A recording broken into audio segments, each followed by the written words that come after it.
sign on with lots of other services, whether they be Office 365, QuickView Online, and there are probably others out there. You could probably also federate with Google if you're using the Google Docs or something like that. I haven't looked at that, but we are using Office 365 at Scotch Oakburn, so that was what I actually went with.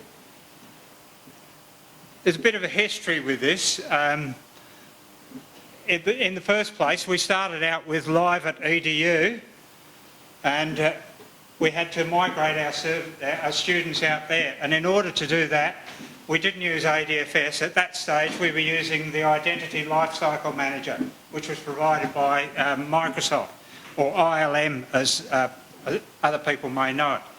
So when the decision was made to put all our students out there, all their email out there, we migrated them all across to Live at EDU. That was quite a few years ago. And then, over the past couple of years, Microsoft decided, no, we don't want you on Live at EDU, we're going to push you all off onto Office 365. So we then got we had to bite the bullet and say, right, we've got to migrate all of our students from Live at EDU across to Office 365.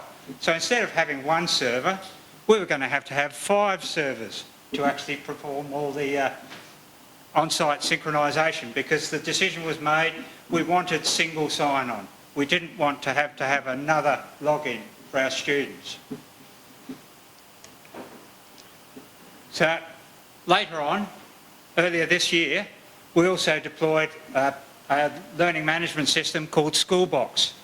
And Schoolboxes have been very handy for us, but it also provided us with another avenue for single sign-on. Again, ADFS was able to provide that for us once I worked out how to do it. We then decided, ADFS, we've got to upgrade it because there are a couple of extra features in there that make it far easier for us to actually manipulate how it looks and how it actually works. So when we actually went from Live at EDU to Office 365, we went out to industry to ask them how much it was going to cost us.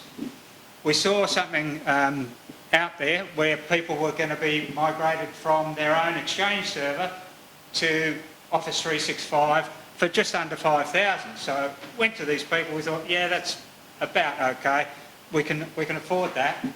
And we said what we wanted to do, and they said, oh no, that'll cost you 10,000. So we said, well, stuff you, we'll do it ourselves. So it took a week of fiddling around with Active Directory, writing a few scripts, checking everything out, following all the information, talking back to this group, from whom specifically Gerardo at St Mary's gave me a great deal of help because he'd been through the process before. The difference was Gerardo had gone to Server 2008, which was the first iteration of ADFS. I, in my wisdom, decided to go, we'll go to Server 2012. That's just been released. Why not? So then I had to go to Microsoft to find out if anybody else had done it and whether it was actually compatible with Office 365. After a lot of toing and froing, they said, yes, you can do it. We haven't done it. We don't know of anybody who has done it yet, but yes, it is possible. Now, there's lots of guides out there that show you how to do it. So then we had to work out what are we going to need to do to achieve this, to actually get it all out there. We had to reconfigure our network to fit in the servers that we were going to need for Office 365. We had to make sure that we had a DMZ, a functional DMZ, where we could actually put the edge servers, the proxies. So that took us, yeah. Is that something you use in Insta? Did you actually have to have a separate DMZ? We use that. We also use that for our link edge. Yeah. Server. And we don't have any other servers in the DMZ at the moment. Just the Federation server proxies and the link edge server. As I said before, we needed 5 servers, and the 5th one was the directory synchronisation server, which they call DIRSync, which is basically Forefront Information Manager. And that could actually sit inside our network as long as it was able to contact Office 365 and send all the information on all our users. As we add and subtract users from Active Directory, it then synchronises with Office 365 all the changes that get made. We had to go through the firewall, make sure that we had rules to allow access, not only through between the internal servers and the stuff in the DMZ, but also to make sure that we had access out to Office 365 and for students or staff who are coming back in from outside to be able to connect to the Federation services, which is a secure token service. So this is basically the design that we came up with. This is how we actually decided to configure it. We've got the file server proxies, the Federation service proxies, sitting inside the DMZ. They're load balanced using the inbuilt Active Directory network load balancing. So they present as a single IP address, which then has a network address translation through the firewall, so it can be seen from outside. They also talk back to the Federation servers, which again are network load balanced, so they have a single IP address that they come to. The Federation server proxies have to be able to talk to the Federation servers internally. Otherwise it just doesn't work. So that's part of the testing regime when you put it all together. You've got your Active Directory domain controllers, which, as Hal has mentioned before, with the new version of server, whatever it's going to be, you will now be able to do it using Lightweight Directory Access Protocol, or LDAP. So you'll be able to use a directory synchronisation server to connect into whatever domain controller you actually use internally using LDAP, which is going to make it a lot easier. So that'll come through on port 389 from memory. So that's the one to remember for your firewalls there. Come on, next one. So I'll go through the installation sequence. Obviously, if we didn't have a DMZ, we'd have to set one up, put it into place. No problem there. The first thing I then did was to install the 3 servers in the internal network. So Federation Server 1, Federation Server 2 and DirSync for the directory synchronisation. Then I installed the 2 servers into the DMZ. Had to make sure that I actually had access from inside so that I could gain through there to actually set those servers up.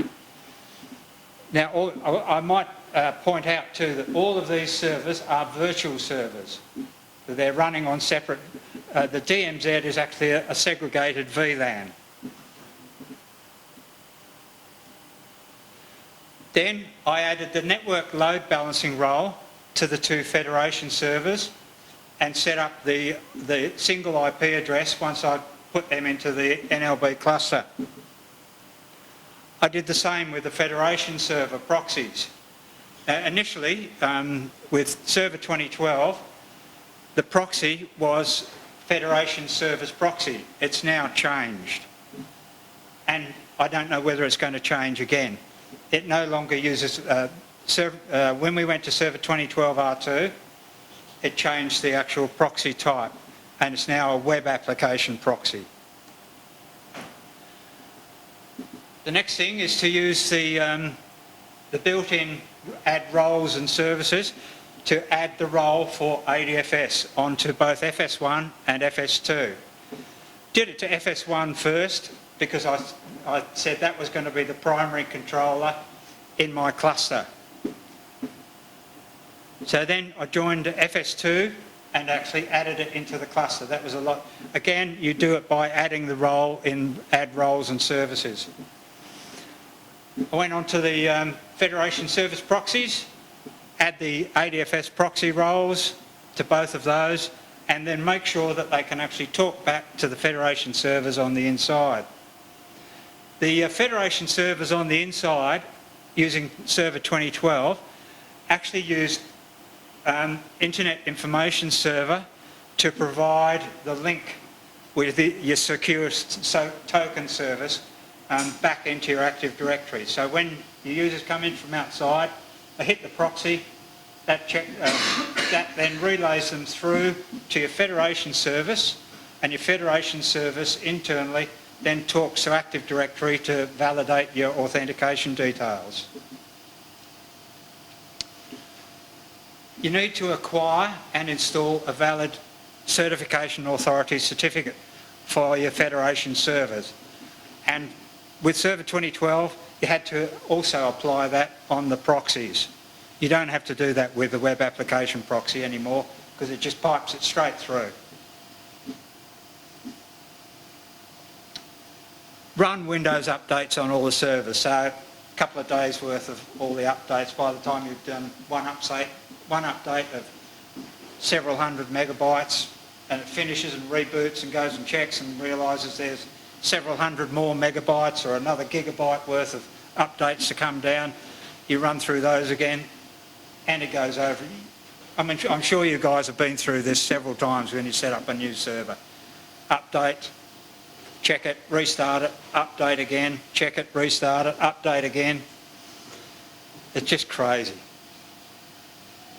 The next thing I did was configure DirSync and ADFS to connect to Office 365.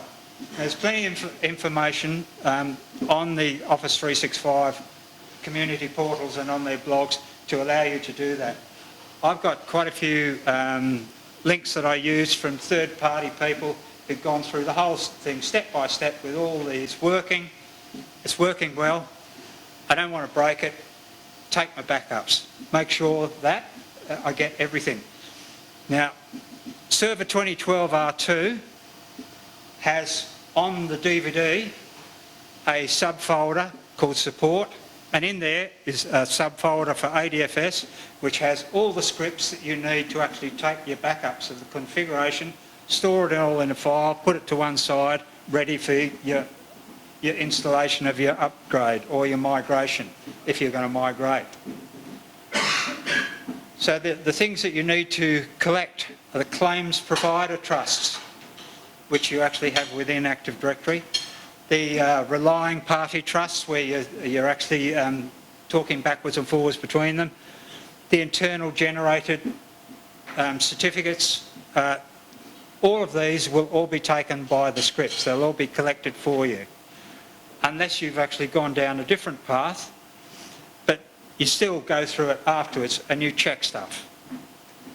So you make sure that you check your service settings, make sure that the services that you have there are all correct, and you know the services are right, the right logons, where they actually connect to, what they're doing. If you've got any non-default certificates in there, make sure that you've got a record of those. Check your SSL server authentication certificate, which is used by ADFS. If you're using 802.1x, you've probably got an 802.1x certificate on there, which has come from your domain controllers. So make sure you've got that in place. Make sure it's not expiring or likely to. If you've done what Microsoft actually recommends you do, you actually then also go ahead and put in auto certificate rollover, because every year they will update their certificates on Office 365, and if you haven't got an auto certificate rollover setting done, you can do it using PowerShell, you'll finish up, you won't be able to connect to Office 365. But by setting the auto cert rollover, it will automatically pick it up as soon as they post it on Office 365. There may be some other things like non-default endpoint settings or claim descriptions. We didn't have to worry about those because I didn't do anything outside the default. It was enough fun, for want of a better word, actually putting all the default stuff in there and getting that all working the proper way. Custom claim rules. When you're actually setting your relying party trust, you might actually have custom claim rules that you set up to connect from ADFS to whatever service you're actually using it for the single sign-on. So make a note of those. We did have some in place, like for ClickView Online. So I needed to make sure that I had those. Also had them in place for Schoolbox. So that was a little less onerous because they weren't quite so convoluted. If you've done sign-in page customisations, because when you come to it from outside, you virtually just see a web page for your authentication. Now, in the earlier versions, you could put your logo on there and you could do oddball customisations of pages or logo, not just logos but other things, and it made it a bit awkward in the earlier versions. That was one of the reasons we decided to go to 2012 R2, because it allowed me to do it all with PowerShell. I just typed in a PowerShell command to deploy a new illustration, background illustration. Bingo, it's there. Want to see the logo? PowerShell. In it goes, up there. Want some custom text in there to tell you how to do your logon? Type it all in PowerShell, away it goes. It made it a hell of a lot easier for me to put it in there and administer it. Come on. Doesn't want to work for me.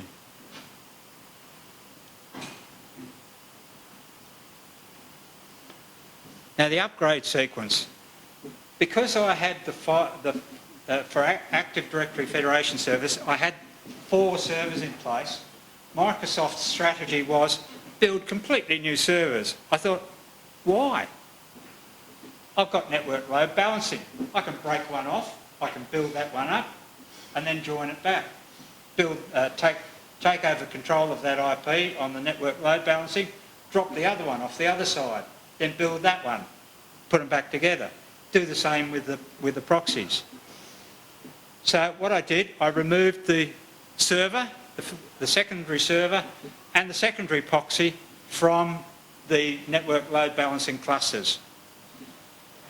That allowed me to then go through, remove the ADFS roles, so remove ADFS primary from that server that's now outside the cluster, and remove the proxy from the server that's outside that cluster. I then had to remove IIS from Federation Server because it's not needed with Server 2012 R2, because the actual web interface is built into Active Directory Federation Service, so you don't need IIS there anymore. I then installed an upgrade, or straight upgrade, from Server 2012 to 2012 R2. Straightforward, it went through, retained all the settings that were in there, didn't do anything wrong, and then obviously I added the ADFS role to that server. It's still not in the cluster yet, in the network load balancing cluster. I then went onto the proxy server and added web application proxy, which is separate from ADFS. It's a separate role. So I added that onto the server proxy. Then, of course, the inevitable Windows updates. You've got your services in there that you want. Run all the Windows updates to bring everything up to date. Make sure that you've got your ADFS role and your web application proxy role. If there's been any updates to them, run the updates now before you actually deploy them, start using them. I then restored the ADFS server settings using those scripts that are in the Server 2012 R2 support folder, restored them all back onto the Federation servers. I then swung the network load balancing cluster over to the new servers that I've now run up. So they're now taking over Federation server for me. So I connected the proxy through to the updated Federation server, and removed the roles from the now secondary servers, and then removed IIS from the other Federation server. Then went through the whole process again of installing, upgrading the server version, add the ADFS role to the other ones that are now outside the cluster, remove IIS from that, and do the same thing with the Federation server proxy. Now I've got the secondaries up and running after I've done all their Windows updates, added them back into the cluster, so I've got my failover again. So if anything happens, it's all good.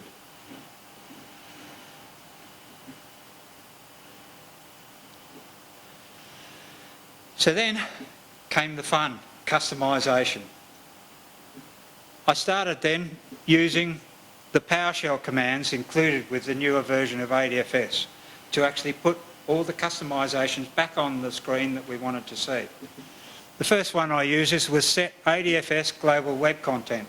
This allowed us to add things like the company name, the home site, so we can actually put a link on that page to direct people back to www.soc.tas, etc. In your case it'll be www to whatever yours, but you might have a different home site. It also allows you to put in a link for your help desk or an FAQ if you want to redirect people to there. It allows you to change some sign-in text. So you can actually put some sign-in text under the authentication box.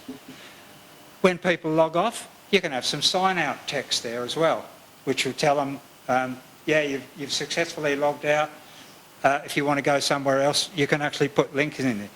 And with the sign-in and sign-out text, you can actually write it as HTML code. So you can embed links in there. Not just one, you can put as many as you like. Set ADFS web theme allows you to add an illustration, which is your full background picture, and your logo. So you can have your school logo up there as well. Which is, the link that I've got here shows you how to do all these customisations within Server 2012. Now I can shoot that out to whoever wants to see it. Okay. So we'll go from there. Don't need that anymore. And if I go run, I go to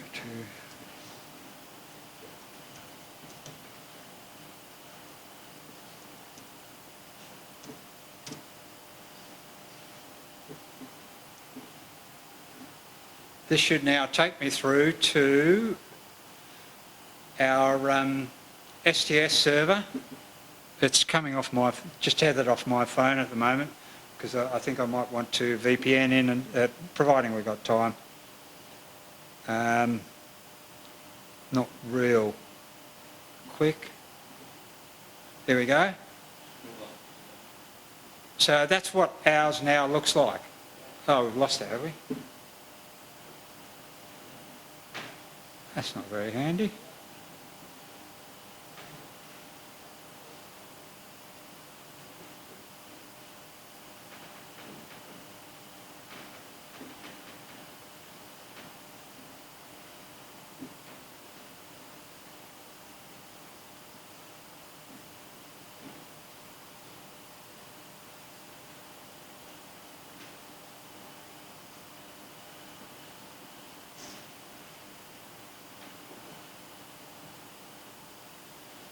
Okay, so on the left there is the illustration that I added with the PowerShell command.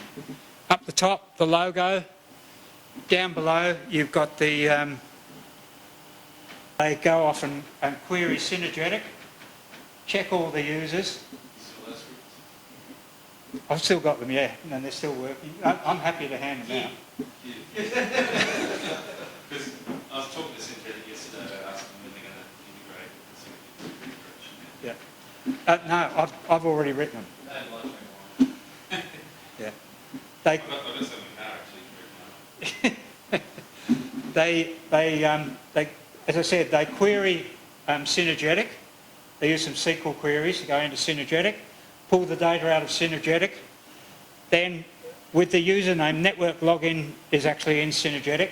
It then goes off to Active Directory, checks that network login field against SAM account name.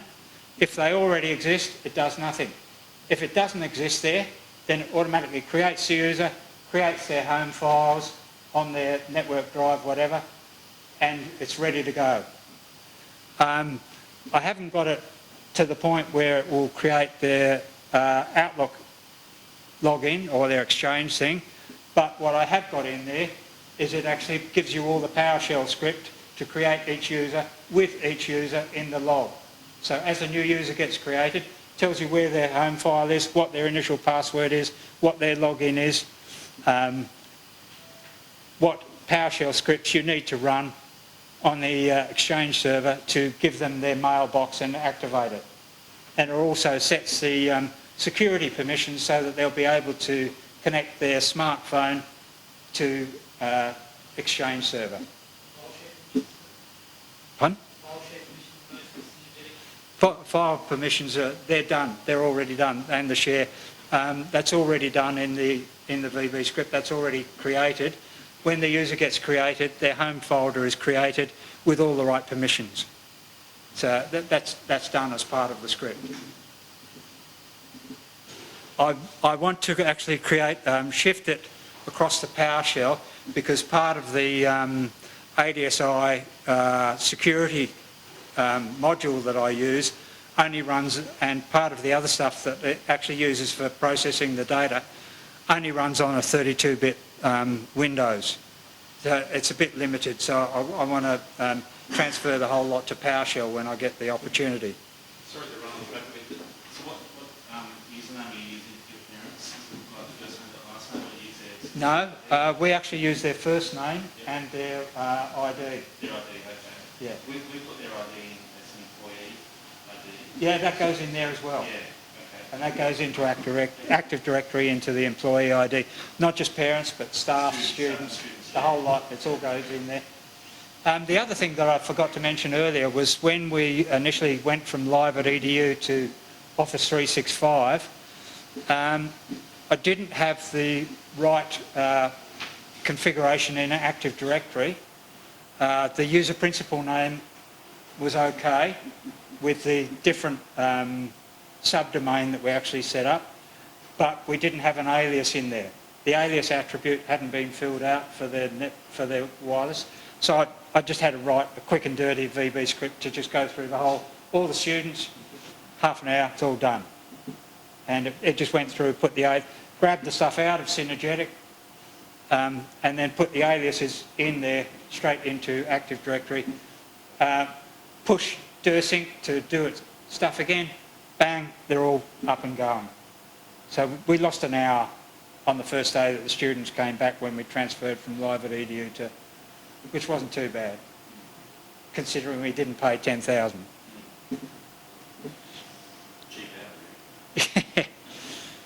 As I said, the other thing we can also, we've also set this up for, that was for our dash. I'll just go back to that and sign in there. Whoops, wrong name.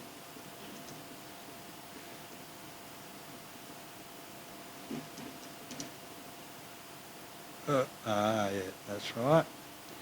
Didn't read the instructions, did I?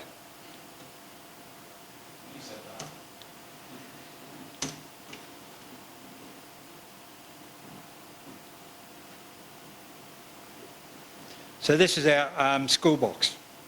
Soon to be much nicer to be overlaid with updated files, icons, rather than text editing.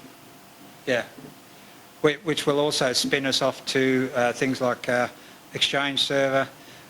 We can see our internal files through that, but unfortunately still needs a extra security layer.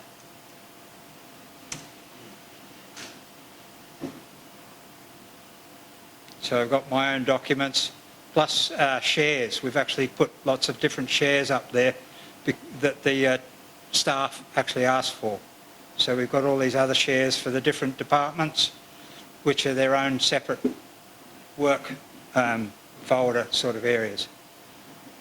when, No, that is connections as in our junior school library. so again, there's the sign out text, which I put in with the PowerShell script. If I want to go back to the dash, that will take me there. Down here with the home, that takes us to www, and that's just part of it. Now if I then went to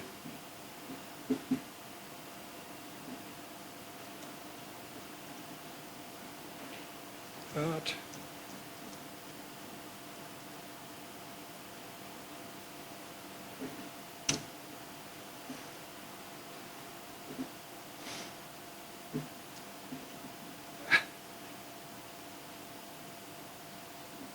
We go down to that.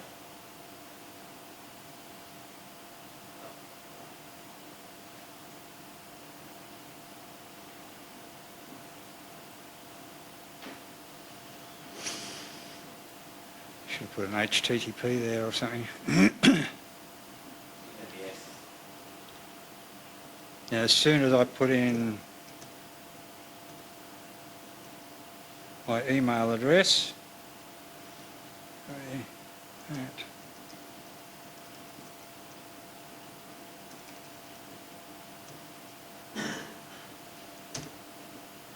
as soon as I go to the password field, it just pops me straight back and logs me in automatically because the single sign-on is already cached on this PC.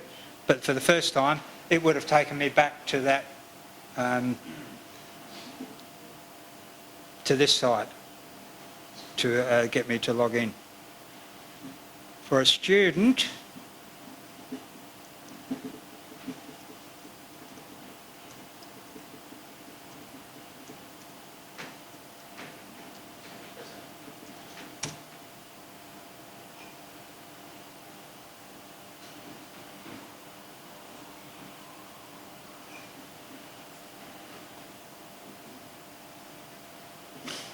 So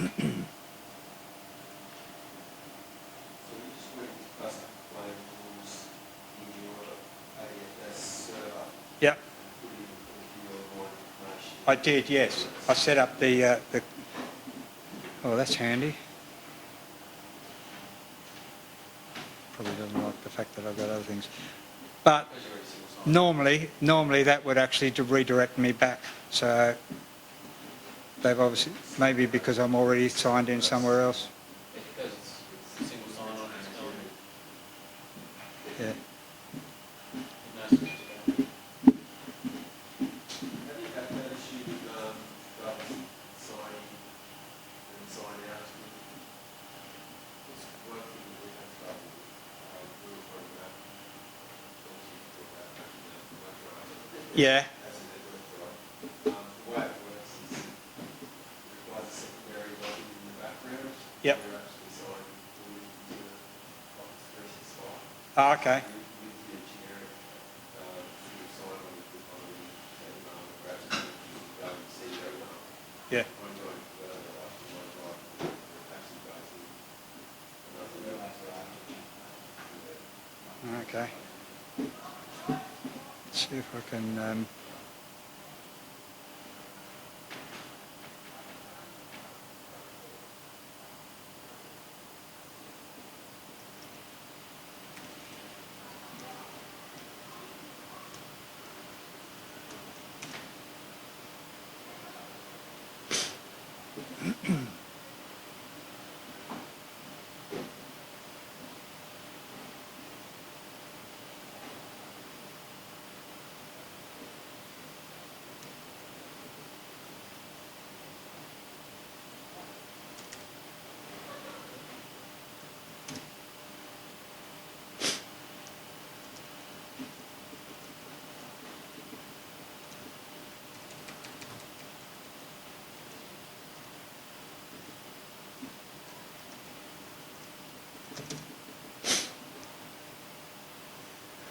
That's fine.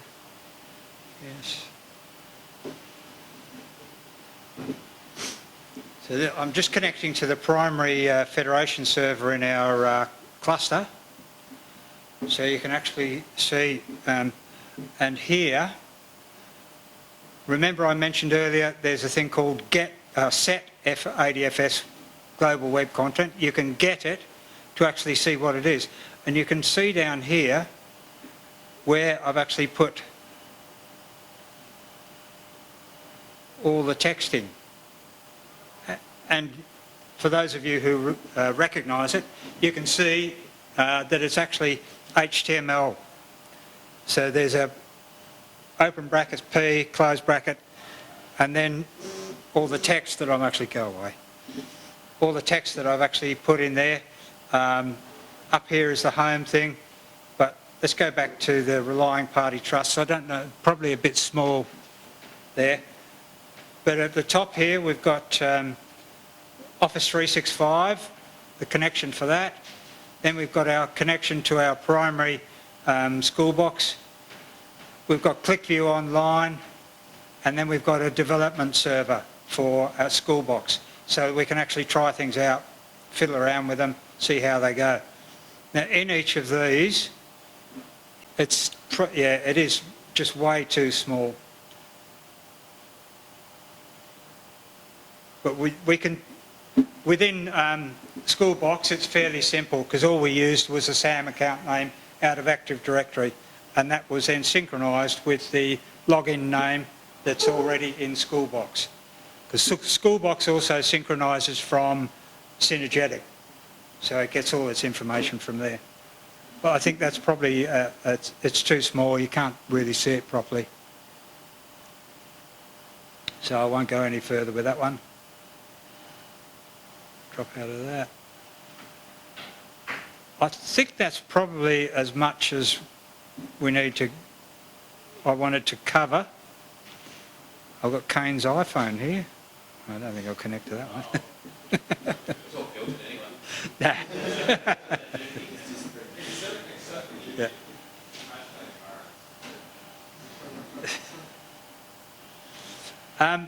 That's about it. Any questions? Or we ask them on, yeah.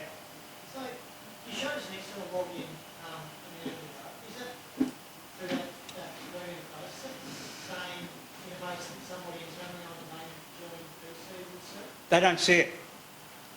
Because it's set with single sign-on, it just automatically uses Active Directory. Yep. So, say again? Internally, the authentication is done through Active Directory. Even with school box, even though it's Linux, because it's got the SSO thing there, it uses LDAP connectors to connect into Active Directory. And with those, it knows who you are, and it uses that to authenticate you. Internally, single sign-on, don't have to log in, just go straight there. As long as it's a domain joined PC, they don't have to sign on. They just go to click on the webmail link and it takes them straight off to Office 365. Yeah, it's the basically the service that's what and that goes to ADFS the same way. I thought the scope is essentially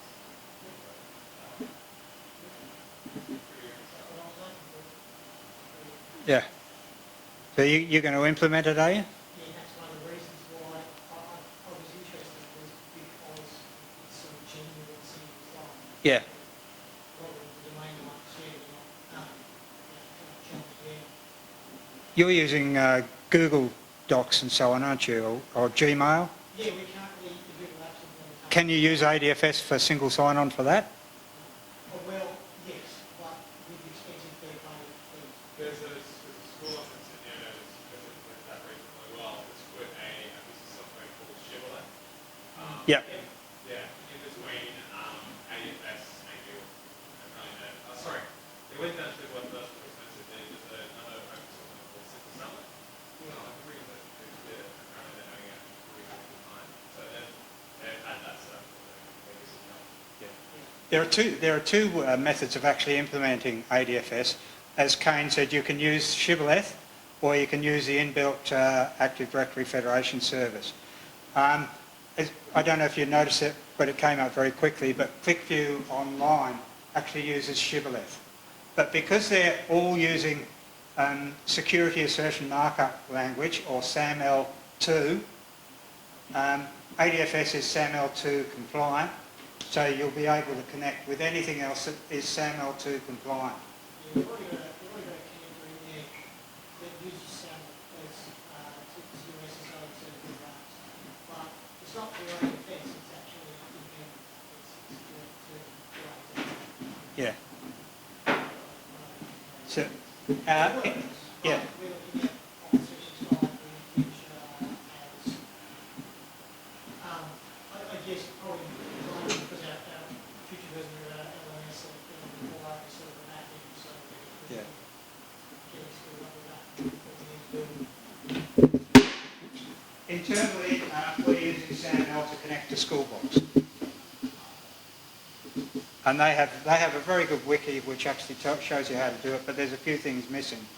And I did a lot of documentation on how we did ours and actually pass it back to them to help them with theirs, because I think we're probably amongst the first who have actually done it and set it through. So how I actually set up ADFS, I did a document on that and passed it back to them.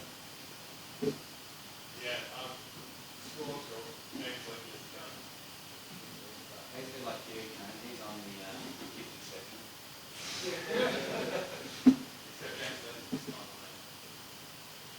David, you got the integration with the proxy Monday? Integration with? No. Is that a library-based environment that does single sign-on for journal subscriptions and all that sort of stuff as well?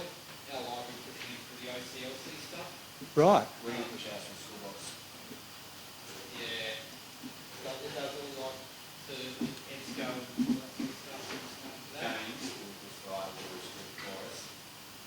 So we make readings and everything like, like understanding the Schoolbox. Have you looked at using SAML? The other thing that you could use is if you still have an ISO proxy sitting around, that acts as a reverse proxy, so you could use that. Our librarians can just it's such a small subset Yeah. that we can do. It's not another part. Yeah, I mean, if it uses SAML2, which is the standard, So we want any generic primary school login, the website, password, everything, we want all that through our portal so that the kids, any kid can just log, click on it. $165 for 1 hour's work. So I've got to give a big list, do all in 1 hour. The other person will work on that.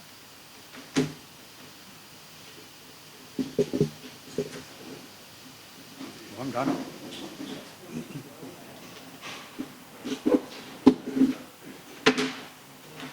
Now, if anybody wants any of the links or references, just email me and I'll shoot them through to you.